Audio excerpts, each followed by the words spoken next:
So in this lecture I will demonstrate how the surface tension of any liquid is measured. So surface tension is a tensile force or tension force which is formed on any surface due to the cohesion of molecules, or we can say due to the cohesive force between molecules of any liquid, there is surface tension. So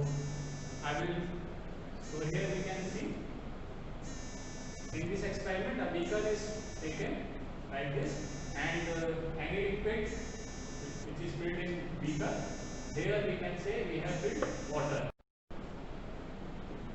Here we can say this rise in capillary tube is due to the surface tension force, and this surface tension force equate to the weight of water in this column. So here we can equate the surface tension force with weight of water in column.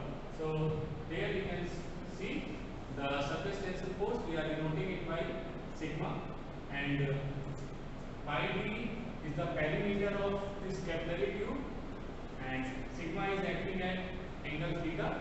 So surface tension force will be pi d sigma cos theta, and at the right hand side weight of water column. So for weight of water column we need to find the volume of water column and density of water column multiplied by gravitational acceleration, which is g, 9.81 meter per second. So from here we can deduct that sigma equal to rho g d h by 4. So this d will cancel out this d, and I will cancel out each other. So we will get sigma equal to rho g d h by 4. Here the unit of this surface tension is Newton per meter. The sigma surface tension force, we need to find the value of rho g d, which is the diameter of capillary tube here, and h is the rise of water column in capillary tube. So to find sigma, for example, if we are talking about water, we know the density of water, we have the value of g. We need to find the value of this d and h, where d is the diameter of capillary tube and h is the rise of water in water column. So for this experiment I have 3 capillary tubes like this. So each capillary tube is of different diameters. There is 1 mm diameter tube, 3 mm diameter tube, and 1.5 mm diameter tube. So I have 3 capillary tube. It is of 1 mm diameter. Here you can also read. So it is 1 mm diameter tube, it is 1.5 mm diameter tube, and here it is third one, which is internal diameter of this capillary tube is 3 mm. And here I have a glass filled. So I will just start with 1 mm tube.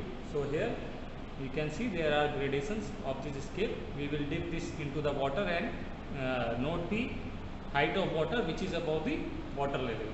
So I will just dip it into the water,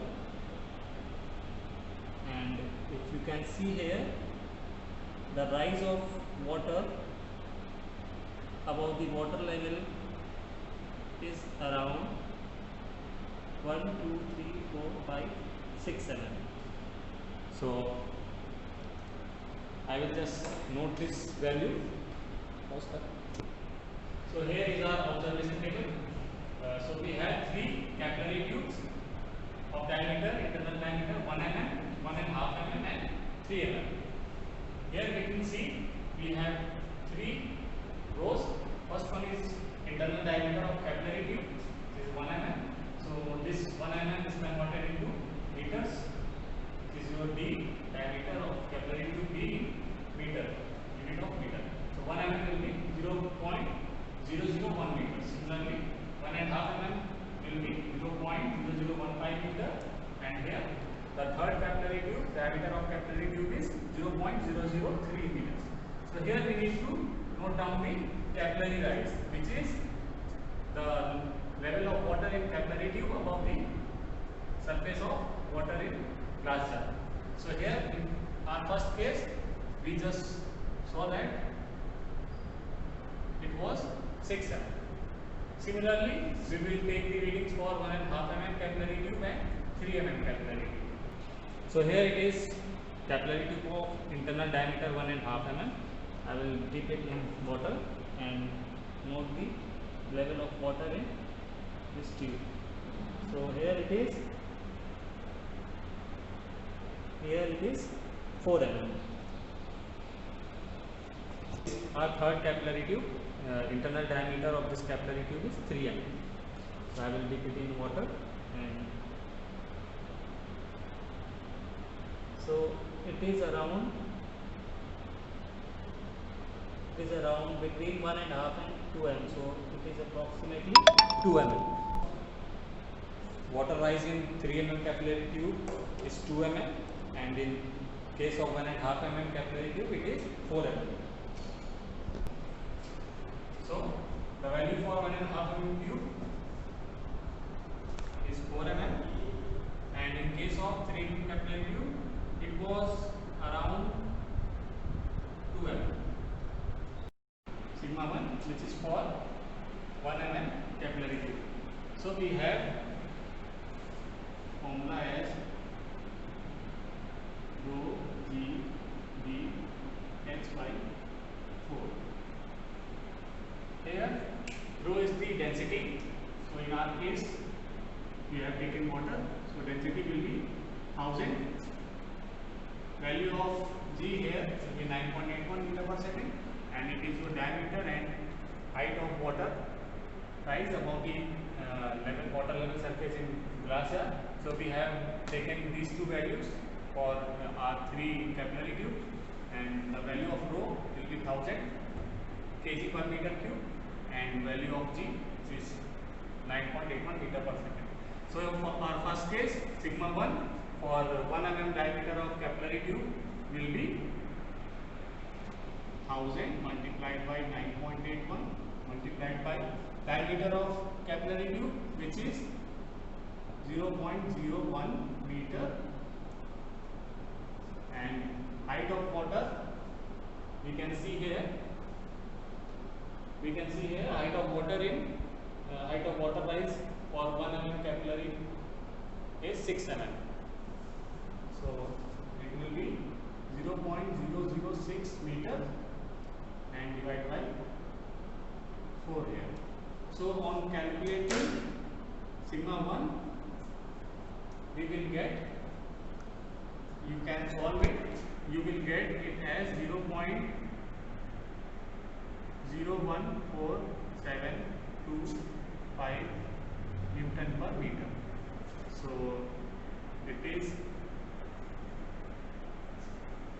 surface tension of water, which we get as 0.014725 Newton per meter. You can solve this and you will get this value. So we see saw that for 1 mm capillary tube, level of water rise above water surface in glass jar was 6 mm, and we calculated the value of sigma, which is surface tension, and we get the value as 0.014725 Newton per meter. So you can solve these two values using same method, and you will get the values sigma 2, value of sigma 2 and sigma 3. So the average of all these three values will be your final surface tension. So we can see average of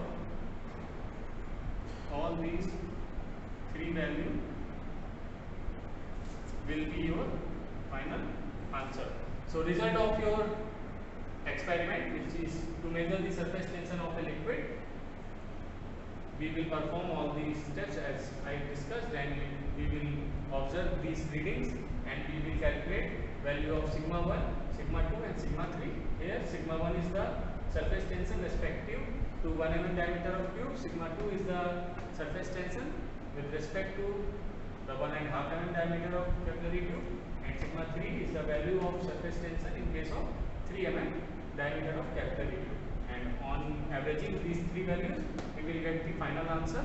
So the result of your experiment will be the average of all these three values. So I have just calculated for one capillary tube. You can calculate the sigma 2 and sigma 3 using similar method. Thank you.